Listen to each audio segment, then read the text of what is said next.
and Pay et gestion de contenu sous forme de web app. Et enfin, Tab in Store Smart Kiosk, qui est un système de gestion de contenu de type MDM. Voilà. La présentation d'aujourd'hui va se concentrer sur Smart Wi-Fi, Ucopia, App Connect et très brièvement sur Smiley. Dans la première partie, on va vous présenter une UX sur mesure. C'est Adèle qui va commencer la présentation avec une démonstration donc, de notre solution Smart Wi-Fi et de ce que ça peut apporter en termes d'expérience utilisateur complètement personnalisée et personnalisable et en matière d'analytique sur la partie connaissance client. Je te laisse la parole. Yes, alors je vais partager mon écran. Donc, comme l'expliquait Frédéric, concrètement, Smart Wi-Fi, c'est notre éditeur de portail captif qui est dans le cloud.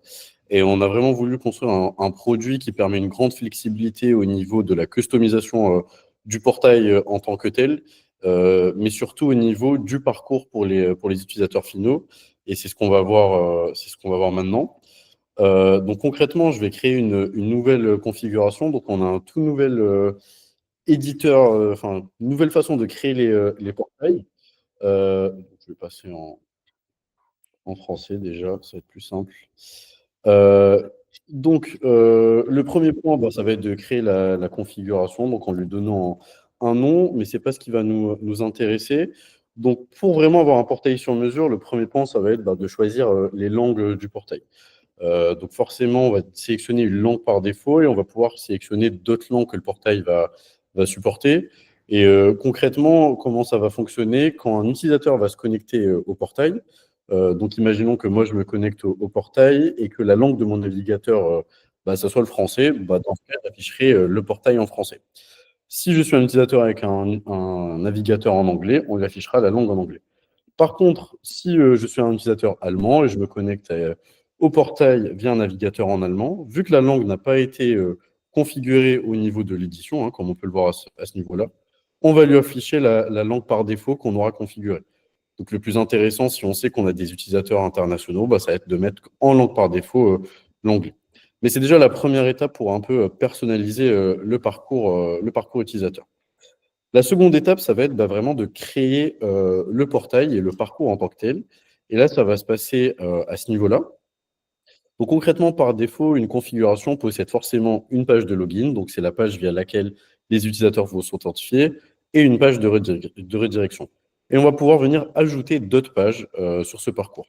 Donc, simplement en cliquant sur le bouton « Ajouter une page », on va pouvoir notamment ajouter une page de publicité, une ou plusieurs pages de publicité. Et comme vous le voyez, en fait, juste en dessous, on a un résumé du parcours utilisateur, ce qui permet en un coup d'œil de vraiment visualiser les étapes de vos utilisateurs lorsqu'ils vont se connecter au portail.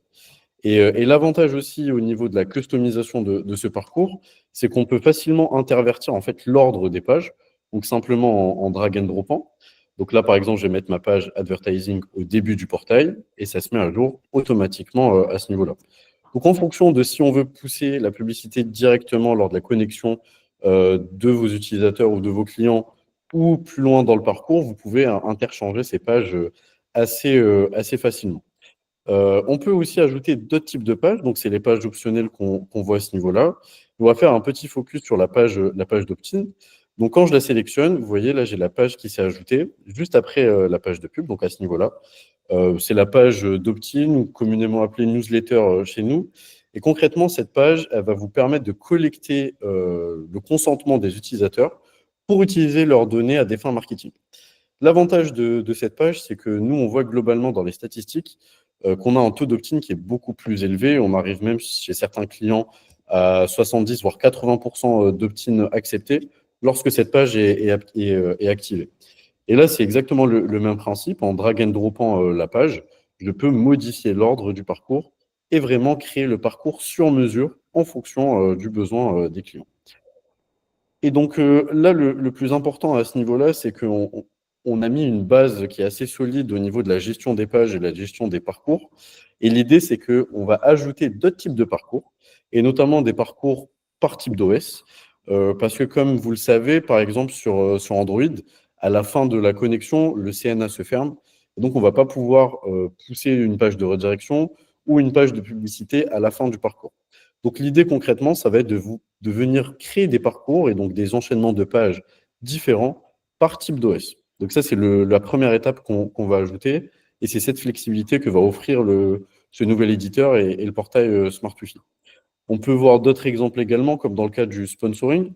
Donc, dans le cas où je vais faire une demande de connexion à un sponsor au sein d'une entreprise, bah, dans ce cas-là, le parcours va être assez simple. Bon, la page de publicité qu'on a configurée tout à l'heure, la page d'authentification, et on va avoir une page d'attente sur laquelle l'utilisateur va être en attendant que sa demande soit acceptée ou refusée. Et c'est aussi simple que ça. Et là, on peut voir du coup directement le portail. Donc ça, c'est le premier point voilà, on a créé une nouvelle configuration, on a mis en place des pages. Mais ce qui va être intéressant de savoir, c'est est-ce que le portail que j'ai mis en place, donc est-ce que le fait d'avoir mis une page de publicité au début ou à la fin, le fait d'avoir ajouté la page de newsletter, a vraiment eu un impact sur les utilisateurs et sur le comportement au niveau du portail. Et pour visualiser ça, le plus simple, c'est de visualiser toutes ces données directement au niveau du dashboard. Donc, on a mis en place un nouveau dashboard où plusieurs KPI vont être présents et ce qui va vous permettre aussi de visualiser vraiment l'impact des changements de vos parcours et adapter votre parcours. Donc, le dashboard il va être séparé en deux onglets. Le premier, c'est l'onglet usage. Donc là, on va avoir des métriques assez classiques sur le portail, comme le nombre total de connexions, les appareils uniques connectés ou le nombre d'emails collectés. Vous allez pouvoir aussi visualiser les sites avec le plus de connexions au sein de votre organisation et d'autres informations comme le nombre de connexions par jour de la semaine ou par heure de la journée pour avoir une vue de quand est-ce qu'on a le plus d'utilisateurs sur vos sites. Et la partie qui va nous intéresser pour adapter l'UX du portail, ça va être le côté analytics. Le premier point sur le côté analytics, vous allez retrouver toutes les données récoltées au niveau du portail, toutes les données de vos utilisateurs. Donc, on va retrouver l'organisation sur laquelle il s'est connecté, les sites, le type d'OS, le type de device. Donc, ce qui va vous permettre aussi d'adapter le portail en mobile ou au format desktop. Parce que l'idée, c'est aussi d'avoir des templates différents sur mobile et sur desktop. Donc, si on a beaucoup de clients en desktop, on va faire un portail desktop plus poussé et aussi toutes les informations personnelles éventuellement qu'on peut récolter, en plus de, du coup, la fameuse information d'opt-in et la date de connexion. Au niveau des autres statistiques, vous allez retrouver la part d'opt-in marketing. Donc ça, c'est ce que je vous disais tout à l'heure au niveau de la page newsletter. Lorsque vous allez effectuer le changement, vous allez pouvoir voir les répercussions directement au niveau de ce dashboard. Combien d'utilisateurs ont accepté ou refusé l'opt-in? Voilà, il y a beaucoup de refus, mais c'est notre organisation de test pour aller plus vite. On refuse sur nos portails. Vous allez pouvoir aussi visualiser la répartition par type d'appareil, donc comme je vous le disais, mobile ou bien desktop. La langue du portail, donc ça pareil, si en fonction des langues, des devices, des utilisateurs, on va voir s'il ne faudrait pas ajouter une nouvelle langue pour simplifier le parcours de vos utilisateurs en fonction de l'endroit où ils se connectent. Et le dernier point, ça va être la répartition par OS. Donc voilà, c'est une vue assez globale du dashboard qui va vous permettre un peu d'adapter le portail. Et ce qui est intéressant surtout, c'est que vous allez pouvoir extraire les données. Donc chacune de ces graphes sont exportables, donc simplement en cliquant là. Et on peut télécharger les données, soit au format CSV, soit Excel, soit JSON. Donc ça, c'est vraiment pour télécharger les données directement, mais vous allez avoir aussi deux autres options. La première, ça va être via nos API publics, donc exporter ces données via nos API publics directement, ou alors via des intégrations CRM. Et là, concrètement, pour les intégrations CRM, ce qu'on peut faire avec SmartWifi, c'est de brancher le portail à un CRM, donc que ce soit Salesforce ou un autre CRM, pour envoyer directement les données en temps réel au CRM de vos clients. Et concrètement, c'est assez puissant parce que ça va vous permettre de personnaliser davantage le parcours des utilisateurs. Par exemple, dès qu'un utilisateur se connecte, vu que la donnée est reçue à l'instant T dans votre CRM, vous allez pouvoir trigger des actions, comme de l'envoi d'emails personnalisés, de l'envoi de SMS, bienvenue dans notre restaurant ou bienvenue dans notre magasin, des choses comme ça. Donc, ça va vraiment permettre de compléter un peu ce portail. Et ça, concrètement, ça va passer par une bibliothèque de connecteurs.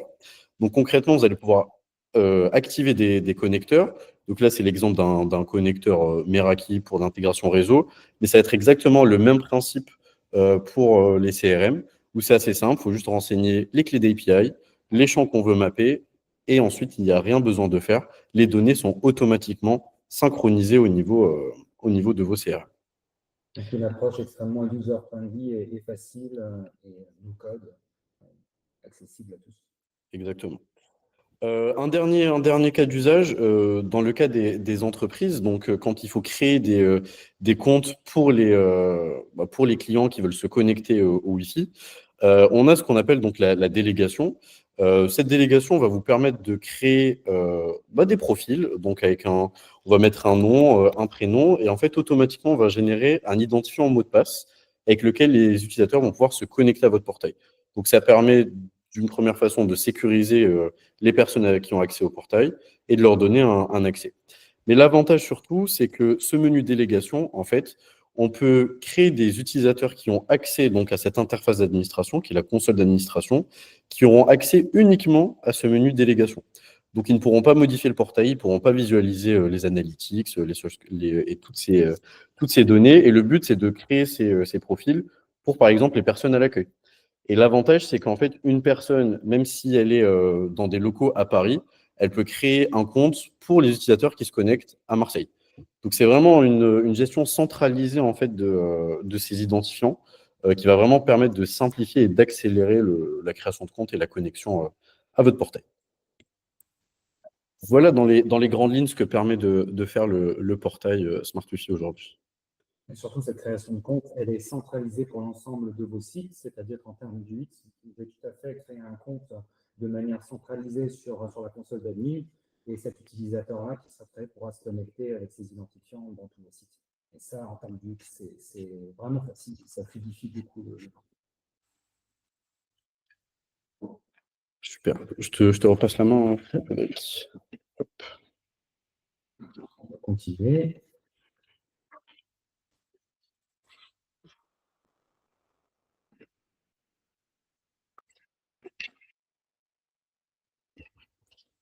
Petite parenthèse par rapport à Smiling. Donc, c'est vraiment une toute petite parenthèse. Donc, Smiling, qui est notre système de gestion de contenu, en fait, est intégré également à Smartsufi et à Copia. C'est-à-dire qu'on peut positionner dans l'UX une page de contenu qui sera générée à partir de Smiling, toujours dans la même veine, c'est-à-dire facilité de personnalisation, pas besoin de connaissances techniques. Je vais couper mon micro et laisser le tien. D'accord, j'espère que ça fonctionne mieux. Donc, une UX beaucoup plus simple et sur laquelle on peut intégrer justement des pages complètement personnalisées avec Smiley. Notre autre produit qui est très intéressant, que certains d'entre vous connaissent parce qu'on a déjà fait un webinaire là-dessus, mais pour d'autres c'est nouveau, donc c'est AppConnect, c'est un produit qui est sorti en début d'année, c'est notre innovation 2025, une UX basée sur une application, donc ça s'adresse aux clients qui ont déjà une application et un Wi-Fi, une infra Wi-Fi déployée chez eux. Typiquement, ça permet en fait de résoudre une partie connectivité ou un réseau mobile en interne qui serait défaillant. Et surtout, pour ce qui nous concerne aujourd'hui, ça permet en fait de mieux connaître les habitudes physiques des clients et aussi de mieux communiquer. C'est une solution qui est complète, qui comprend donc un SDK pour s'intégrer à l'application d'un de vos clients, une guide configuration Wi-Fi pour la partie connectivité réseau, l'infrastructure d'authentification qui est opérée par Weblib, et enfin tout ce qui est dashboard sur le même principe que Adèle vous a présenté tout à l'heure.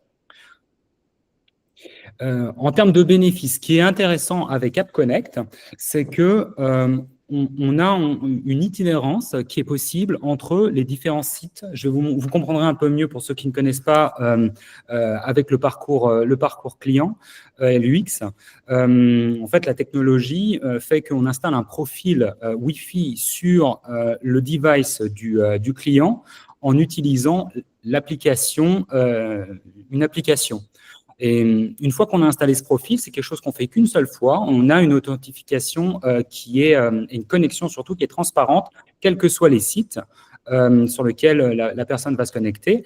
Mais surtout, on va être capable de déclencher en fait des notifications système sur le téléphone, que ce soit sur iOS ou Android, sans même avoir une localisation en arrière-plan, et surtout d'informer vos propres systèmes, comme des systèmes CRM, via un système de webhook, et par la suite d'envoyer des SMS, des emails en parallèle à l'entrée ou à la sortie de votre site.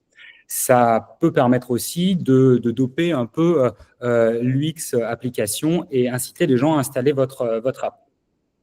Et surtout, ça permet une meilleure connexion client, puisque en dehors de toute géolocalisation, on va pouvoir en fait historiser toutes les visites, la durée, sur chacun de votre site, et même aller plus loin avec une optimisation réseau et en fait une répartition des bornes et un paramétrage des bornes Wi-Fi sur les sites qui est fait en conséquence.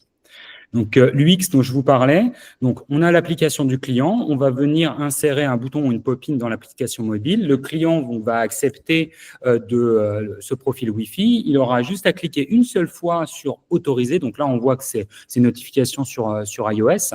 On a le même type d'UX sur Android. Et une fois que c'est enregistré, on a le profil Wi-Fi qui est dans le téléphone, et à chaque fois que votre client va se connecter ou va rentrer dans un magasin, il va se connecter automatiquement, ou être connecté automatiquement au Wi-Fi, et votre application ou l'application du client pourra lui envoyer des notifications. On voit 2 exemples dans l'app, ou alors même via le système de notification de l'OS mobile. En termes de connaissances clients, donc, toutes ces données sont collectées selon le même modèle que pour Smart Wi-Fi dans l'admin console, auquel vous avez accès. Ces données sont exportables donc en CSV, en Excel, en JSON, et également accessibles par API publique avec toute la puissance d'interconnexion avec vos systèmes. On va venir sur la partie numéro 2, donc plutôt une partie sécurité, cybersécurité. Comment on peut en fait passer d'une UX portail captif traditionnel qui n'est pas sécurisé, plutôt basé sur des SSID ouverts, à quelque chose de plus sécurisé. On peut le faire en s'appuyant sur votre app, comme on l'a vu. Donc, je reviens sur App Connect. Donc, c'est assurer une connectivité sécurisée en plus de tout ce que je vous ai présenté en matière de collecte de données de connaissances clients. La connexion, elle est automatique et sécurisée. On travaille avec le protocole Radius, donc du 802.1x en EAP TTLS, pardon. C'est un des plus grands, un des standards Wi-Fi les plus sécurisés en matière de connectivité, donc WPA2, WPA3, c'est un SSID dédié, et grâce à la norme 802.11u, aussi connue sous le nom de Hotspot 2.0 ou Passpoint, technologie Passpoint, l'OS va automatiquement connecter le device mobile lors de l'entrée à proximité du réseau Wi-Fi. On peut aussi sécuriser l'UX en s'appuyant sur un portail captif. Et là, alors c'est tout nouveau. C'est la première fois qu'on présente ce concept d'UX publiquement. Donc, c'est une UX qu'on a appelé le SSID Login, qui est disponible sur Ucopia à partir de la version 7.2.5 qui sort dans les prochains jours. Donc, le concept, c'est de passer d'une UX non sécurisée, donc d'un SSID ouvert, traditionnel guest, à une connexion basée sur du 802.1x, du Radius, avec un système en 2 temps, un enregistrement sur un SSID ouvert, puis une connexion sur un SSID en WPA2 entreprise en Radius. Bénéfice, c'est une sécurisation des connexions, même dans un contexte de Wi-Fi guest. Et aussi, dans une autre mesure, la réponse à des enjeux qui sont posés par la démocratisation de la randomisation des adresses MAC. Il faut savoir que depuis quelques années, les constructeurs et éditeurs de logiciels ont investi beaucoup d'énergie à anonymiser en fait les connexions et génèrent maintenant des MAC random anonymisés pour chaque réseau Wi-Fi. C'est le cas notamment sur Apple, également sur Android, mais bientôt aussi sur d'autres devices. Windows, par exemple, l'a pas activé encore par défaut, mais ça l'a déjà implémenté. Donc, on masque l'adresse MAC de la carte réseau ou de l'ordinateur par une adresse anonyme. Et donc, ça limite le suivi. L'exemple d'iOS 18, donc la dernière version du logiciel Apple, en matière de randomisation des adresses MAC, c'est que cette adresse MAC, elle est non seulement anonymisée, mais sur des réseaux ouverts, elle change toutes les 2 semaines. Donc, concrètement, ça rend toute connexion longue durée quasi impossible et on est obligé de repasser par une UX portail pour se reconnecter. Donc, le SSID login, on se base en fait sur une UX en 2 temps. Donc, dans un premier temps, on va s'enregistrer sur un SSID ouvert, comme vous connaissez, d'enregistrement libre, tout à fait standard. Le portail Ucopia va être utilisé pour de l'enregistrement. Et dans un deuxième temps, ça permettra de générer des logins et des mots de passe. Dans un deuxième temps, on va se connecter sur un SSID sécurisé en WPA2, WPA3 entreprise, qui va donc traverser également l'Ucopia, sur lequel on pourra appliquer une limitation d'accès si nécessaire grâce au profil Ucopia. Je vais vous montrer quelques captures d'écran, ce sera beaucoup plus parlant. Donc, la partie enregistrement, donc là, vous voyez des slides qui ont été générés avec Ucopia 7.2.5. Donc, d'un côté, on s'enregistre, donc on renseigne on choisit son login, on renseigne une adresse email, on accepte également la partie charte CGU. Une fois qu'on clique sur s'enregistrer, on crée un utilisateur donc dans la base de données Ucopia. Il faut savoir qu'Ucopia intègre également un serveur Radius qui est connecté à sa base d'utilisateurs. Et c'est avec ça qu'on va travailler. Ucopia confirme la création du compte, crée un mot de passe et envoie ces informations par email. Donc, première partie. Deuxième partie, le client va se connecter sur un SSID Secure. Donc, j'ai enregistré une vidéo pas plus tard qu'hier sur un Windows 11. Ça va vous montrer l'expérience. Donc, on se connecte à ce SSID en WPA2, WPA3 entreprise avec les identifiants qu'on a créés préalablement, qui ont été créés. Et on sera connecté sans portail captif, directement en Radius, complètement sécurisé. Ces flux traversent bien entendu Ucopia, on applique les profils et vous voyez qu'on a toute la partie accounting également qui est intégrée à Ucopia avec notamment les logs et on voit que cette connexion a été authentifiée en 802.1x. Voilà pour le SSID login. Alors, c'est tout nouveau. Vous allez voir pas mal de communication par rapport à ça dans les prochaines semaines et prochains mois. On a aussi implémenté sur Ucopia 7.2.5 des nouveautés en matière de personnalisation du portail captif qui nous permettent justement de personnaliser les messages à l'enregistrement et après enregistrement et de pouvoir indiquer aux utilisateurs de se connecter sur un autre SSID. Donc, tout ça, c'est intégré en natif et on peut le personnaliser sur l'admin d'Ucopia, en plus de personnaliser totalement son portail captif depuis l'admin d'Ucopia. Une autre manière donc de sécuriser l'accès au réseau Wi-Fi, c'est Adèle qui va le présenter. Rapidement, donc, c'est la connexion par SMS, une fonctionnalité qui est déjà présente sur Ucopia, mais qu'on ajoute sur Smart Wi-Fi.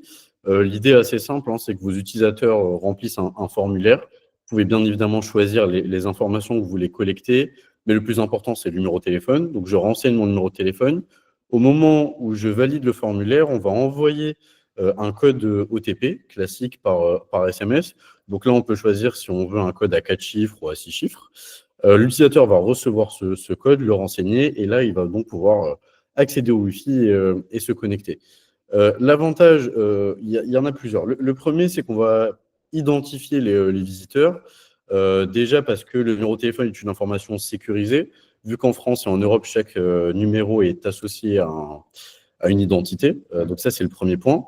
Et le deuxième point, c'est aussi pour des fins marketing, le fait d'avoir une validation du SMS avec un code, vous assurez de collecter des données qui sont tangibles et qu'on peut utiliser également.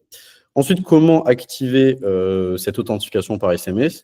On reste sur l'idée globale qu'on a mis en place autour des connecteurs. il y aura juste un connecteur SMS à venir activer. Et donc là, l'idée, c'est d'ajouter vos API de vos providers SMS, donc que ce soit Twilio, Brevo ou d'autres qu'on ajoutera plus tard. L'idée, c'est juste d'activer ces connecteurs et les SMS pourront être envoyés directement. Et donc là, au niveau du parcours utilisateur, c'est beaucoup plus rapide et plus simple que renseigner un long formulaire. On a l'habitude de mettre son numéro pour recevoir un code pour s'authentifier. Je terminerai là-dessus. Donc, je voulais vous rappeler, donc, Ucopia est avant tout une solution de contrôle d'accès dédiée aux utilisateurs et aux devices non managés. Donc, à ce titre, on a la puissance des profils Ucopia qui permet une granularité très forte de gestion des accès réseau. Donc, en complément de tout ce qu'on vous a présenté en matière d'UX, aspect marketing, communication, collecte des données, connaissance client, on va pouvoir ajouter cette contrepartie réseau où on va pouvoir filtrer sur les zones d'entrée de sortie, les services réseau qui sont accessibles. On a aussi du filtrage DNS depuis Ucopia 7.2.4 au niveau des profils, de la validité temporelle et beaucoup de choses qui font en fait le succès de la solution Ucopia depuis maintenant plus de 20 ans.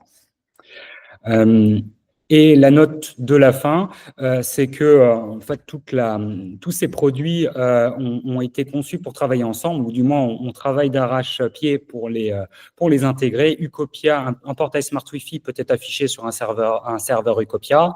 Smilein également est intégrable avec Ucopia et Smart Wi-Fi.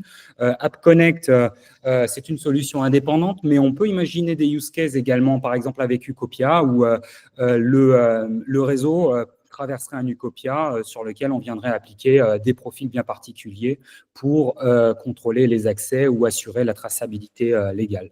Donc, n'hésitez pas à nous consulter. On est à votre disposition pour vous détailler ces UX et trouver, pourquoi pas, les use cases qui s'appliquent à vos propres besoins et à ceux de vos clients.